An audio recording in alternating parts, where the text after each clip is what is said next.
pues bienvenidas y bienvenidos a esta otra entrega acerca de la autolesión y el suicidio, información para consultantes. Este tema eh, es causa de angustia cuando se llega a presentar en la familia, en la pareja, dentro de un círculo de amigos, etcétera. Y a veces la gente no sabe cómo actuar ante este tipo de situaciones. Entonces se van a abordar algunas generalidades de manera clara, precisa, para que así sepan de qué manera actuar, de qué manera intervenir desde eh, la postura o en el momento en el que se encuentren y así puedan ayudar o proporcionar ese apoyo. Ok, dentro del contenido tenemos 4 generalidades. En la primera parte abordaremos qué es la autolesión, en segundo lugar, qué es el suicidio, posteriormente, cómo saber si puede haber posibilidad de autolesión y o suicidio, y por último, como ya saben, algunas sugerencias que podrán llevar a cabo en caso de que se presente esta situación con alguna persona cercana o, por qué no, con ustedes mismos. Si alguno de los escuchas eh, llega a estar en esta situación. Bien, ¿qué es la autolesión? Vamos a entenderla como una lesión, un daño que la misma persona se causa. Es decir, esa conducta va dirigida hacia sí misma.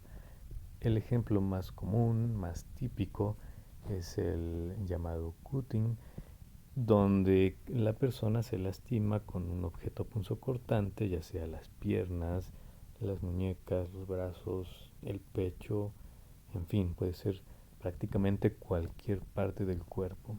Algunas son visibles, otras no tanto, pero hay que prestar mucha atención y sobre todo escuchar a la persona cuando llegue a presentarse esto.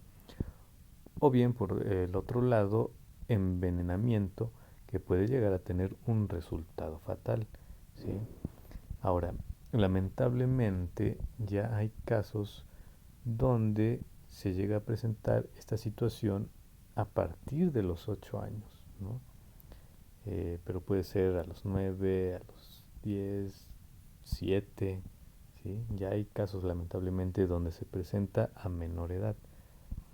También se puede llegar a presentar en la adolescencia, en cualquier otra etapa, vamos a decirle así, del ser humano o del ciclo del ser humano, porque se llega a encontrar en una situación difícil donde hay sufrimiento emocional sobre todo. Algunos padres o algunas madres de familia llegan a creer a veces que es una cuestión de moda pasajera, que es un berrinche de su hijo o de su hija, o que están manipulando alguna situación por medio de hacerse daño. Pero no, no hay que pensarlo de esa manera, ¿sí? Hay que atender la situación y escuchar qué está pasando ahí, porque si no, eso con el tiempo puede evolucionar en el peor de los casos a convertirse en un intento de suicidio. Entonces, pasemos ahora a este segundo punto de qué es el suicidio. Como ustedes podrán leer, es el acto deliberado para quitarse la vida, ¿sí? Y hay diversos medios, no voy a mencionar aquí cuáles pueden ser esos medios, simplemente hay diversos medios para quitarse la vida.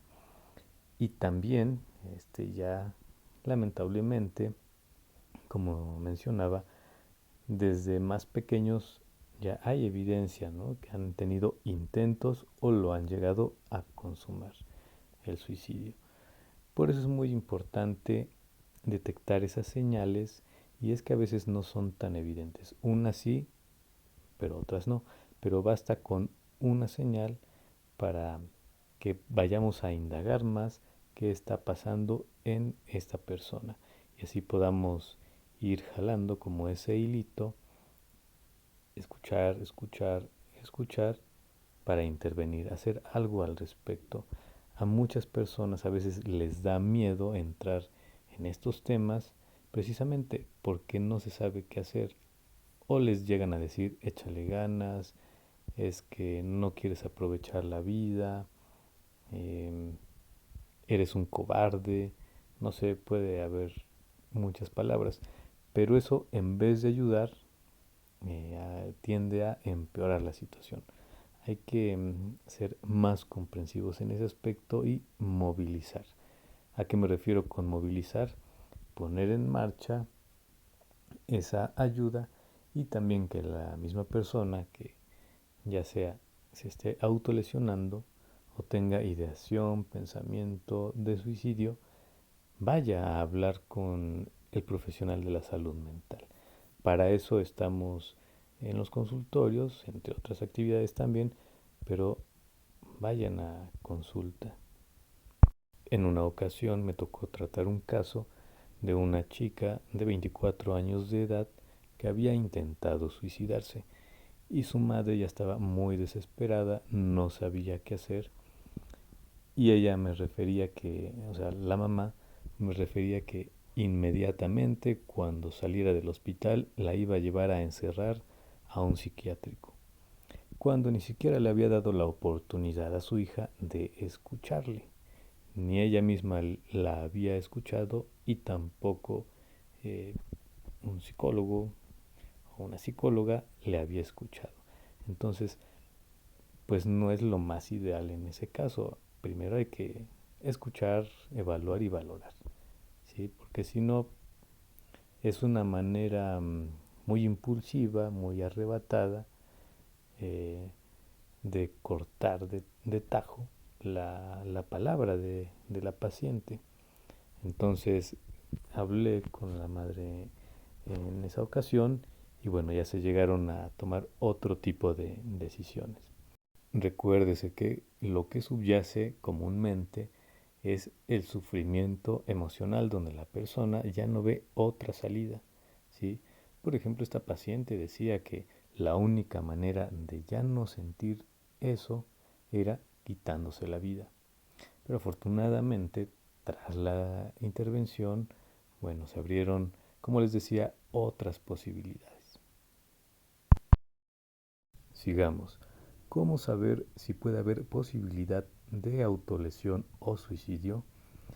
Por ejemplo, hay desesperanza y desesperación extrema, pensamientos, planes, actos del presente o pasados de autolesión o intentos de suicidio.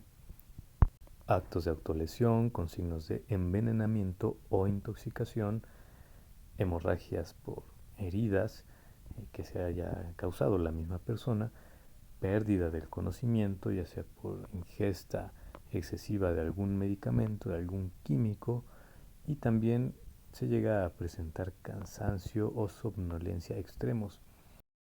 Otro factor más puede ser que la persona padezca de depresión, psicosis, que consuma sustancias, que sea dependiente de alguna droga, que tenga epilepsia o que haya problemas considerables emocionalmente hablando desde la niñez y o adolescencia, ¿no? Que aún no los haya hablado, que no los haya tratado. También si hay dolor crónico en qué sentido, puede ser un dolor crónico hablando físicamente o emocionalmente y que haya alteraciones emocionales graves, ¿no? En la actualidad, es decir, el sufrimiento emocional del cual les hablaba. Y por último, en esta parte, en este bloque, que esté extremadamente agitada la persona, violenta o afligida o definitivamente ya no se comunica. ¿Sí? Ya no hay un lazo, ya no le interesa ese lazo de comunicación con nosotros, como si ya no hubiera un intercambio con los demás. Sumando a todos estos puntos, ¿qué otros aspectos nos pueden ayudar para indagar a ver si hay algún problema de este tipo, que se presente dificultad en lo laboral, en el área escolar, en el hogar, en el aspecto social, la interacción con amigos, amistades, etcétera? También si la persona se automedica constantemente, ya sea para disminuir la ansiedad, para disminuir ese sufrimiento emocional que ocasionan los pensamientos, los sentimientos, ¿sí? Entonces también que se estén automedicando o a escondidas, si tienen pastillas, hay que preguntar e indagar. Y por último, marcada aflicción o búsqueda constante de ayuda. A veces se nota en el semblante de la persona, en su forma de caminar, en su forma de hablar. Eh, Vaya, no tiene que haber miedo para preguntarle. Y por último, algunas sugerencias, como eliminar los medios de autolesión o suicidio, ¿sí? Ya sea en el cuarto, en la sala, en la cocina, etcétera.